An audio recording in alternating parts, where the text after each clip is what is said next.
This here is a trade review for April 19th. First up, I have Feye, which ended up being a loser for me today. Open gapped up, pulled back a little bit, gave me a quick entry.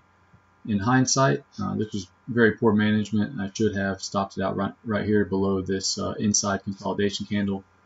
Poor management on my part.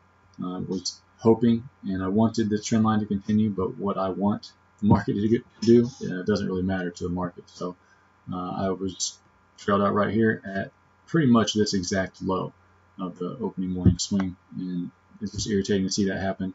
I had no interest in trading it after that, and as you can see, it trailed down pretty much for the rest of the day.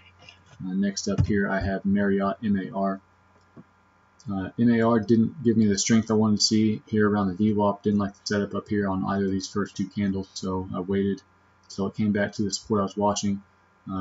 I don't particularly like to trade the 20%, the 23% Fibonacci level. It's usually too high. I think the 38, in my opinion anyways, the 38 and the 51 hold more weight than almost any of the other ones. Now that can be subjective. Some people may see something different, but that's just in my experience. I did wait for it to come back to the 32% line. Got in at a decent fill, stop loss just below it, and was triggering me out. Small little loss here, and again, in hindsight, I could have gone ahead and taken position back above here once it broke above. This was actually a very nice setup, but I was not interested in it anymore.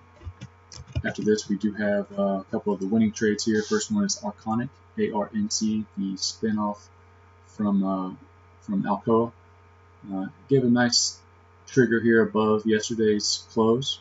Nice little bit of follow through, consolidation area, more follow through, and finally a stop out on a break below a red candle. Next up was Nvda.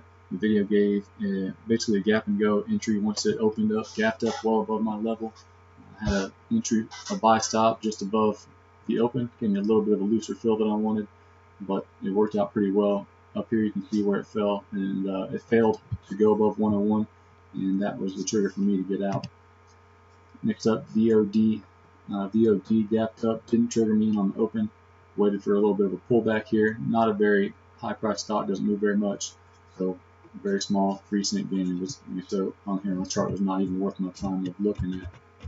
And next up, I have some trades that did not trigger for me. First up is GDX. Nothing to do here, gap down below my level, and just took it off and watch from there. Next up is GLD. Came down. I liked how it tested the 8-day moving average here, got some volume.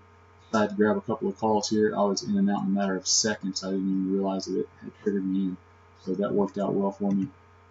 Next up is Nugt. Gap down below a very important level here, the low of the hammer candle, and from then on there's nothing to do. You can see the price just trended all day down. XLV. Gap down to the bottom of that hammer candle, which can be taken as support. It's not necessarily my trade that I look for in my setups. Although this was a good area here, the 21-day and 200 period moving average could have been a profitable trade there, but was not my plan.